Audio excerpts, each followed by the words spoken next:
Hi, I'm Dan Richards, and I am the author of Stu Truly, which is the story of a middle school boy, Stu, who is experiencing his first crush. And it's a humorous first-person account of all the awkwardness and embarrassment and excitement that he is experiencing during this very unique moment in his life. And I'm going to read to you right now an excerpt, chapters 6 and 7. Chapter 6. The next day at lunch, I made the mistake of sitting at the same table with Ben. Not that this was unusual. The unusual part was that Ben was sitting at a table full of girls. As I walked up, he and Kirsten, a girl from his English class, were having a deep discussion about reptiles. There's a guy in Ripley's Believe It or Not, Ben was explaining, who had his tongue surgically altered so it looks like a snake's. Ooh, said Kirsten. And he had his body tattooed to look like scales. Kirsten leaned in.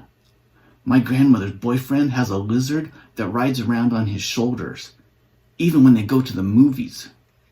Ben dropped his half-eaten sandwich. No way. That's so cool. I want a Gila monster I can walk on a leash. I sat down next to Ben. Across the table, I noticed a cup of yogurt, a salad, and a bag of something that looked like dried peas covered in red pepper. I looked up to find Becca munching on a handful of the peas. Hey, Stu, she said, holding out a pea in her hand. Ever had Joe's smoking peas? They're really good. I took the pea and held it between my finger and thumb. Looks good, I lied. I put the pea in my mouth. It felt as hard as a piece of gravel. Flakes of red pepper latched onto my tongue like biting fire ants. I gulped it down against my will. It left a trail of fire all the way to my stomach. Tasty, I choked out. I love them, Becca replied. Better than candy.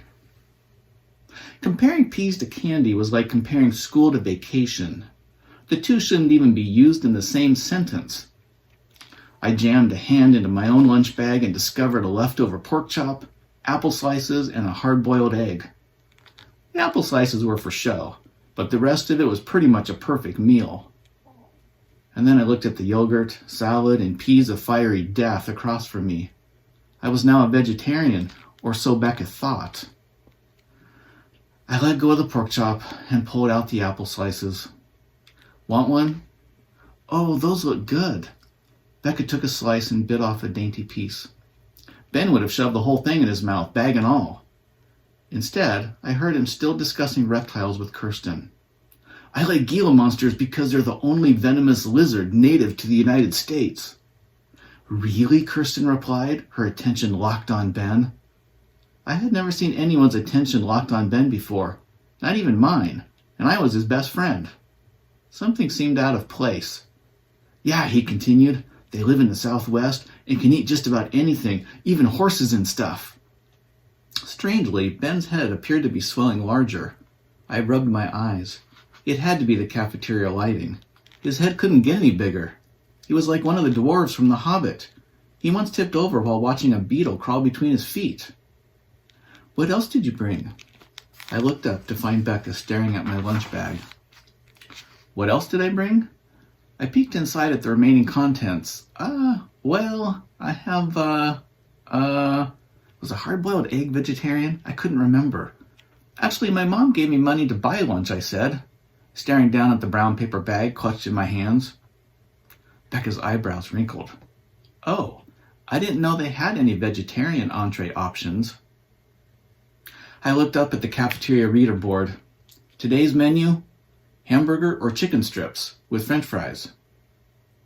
The zombie warlord in my chest woke up and began pounding to get out.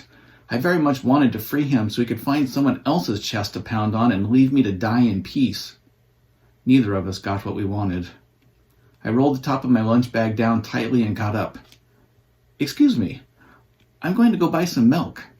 I then turned and made a beeline for the exit. Once outside, I ran to the boys' room and locked myself in a stall. In case you've ever wondered, this is not a good place to eat lunch. Unless there's a girl in the cafeteria who thinks you're a vegetarian. In which case, a stall in the boys' room is a perfect place to eat lunch. By holding my nose with one hand and feeding myself with the other, I was able to get most of my pork chop down. The hard-boiled egg was a lost cause. It went in the trash along with the apple slices.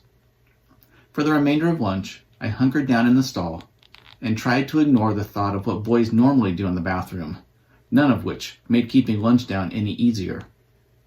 By the time the bell rang for class, I was a deep shade of green. With what little dignity remained, I staggered from the boys' room and slumped my way to history class. I should have stayed in the bathroom. Chapter 7. History is my least favorite subject. Not because I dislike learning about dead people. Since I began playing Death Intruders, I've become quite obsessed with the dead.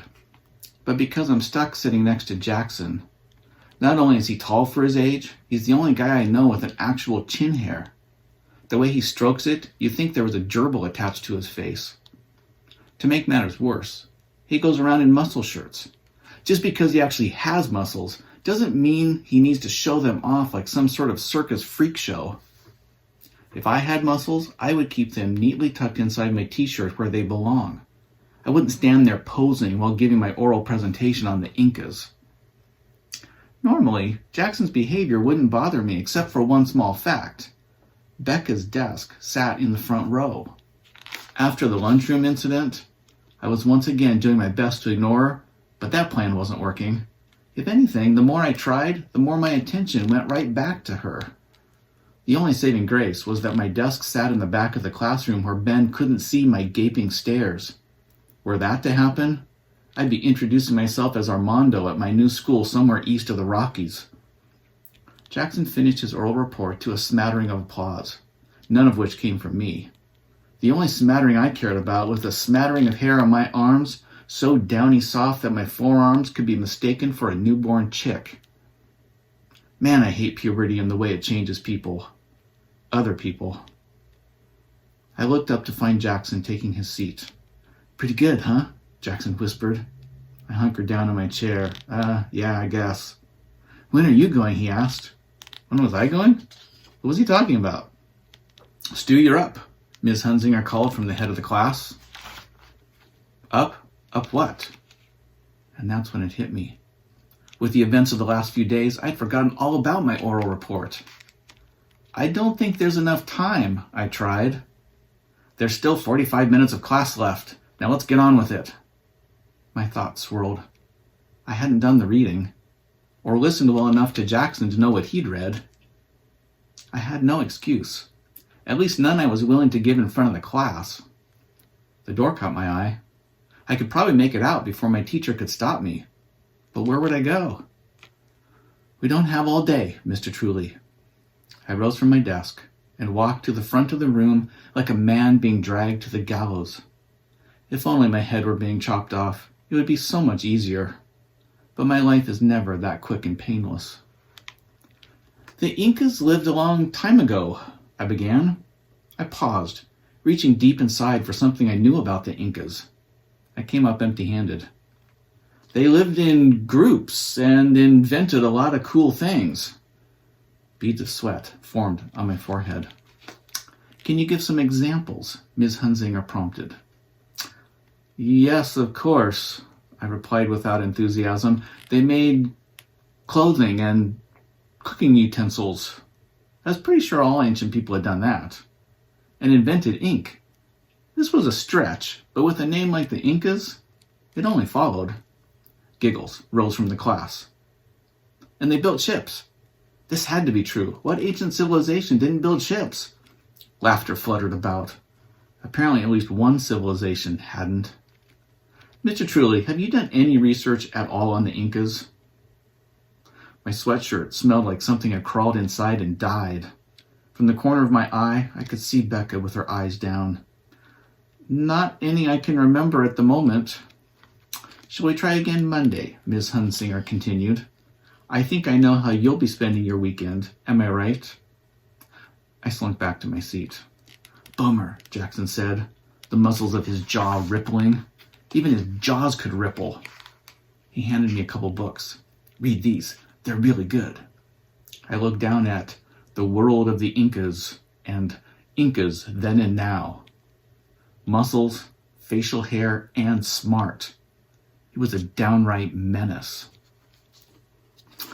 And that is the end of my reading. I hope that you'll have a chance to read all of Stu Truly, and I look forward to getting to see you again soon. Thanks.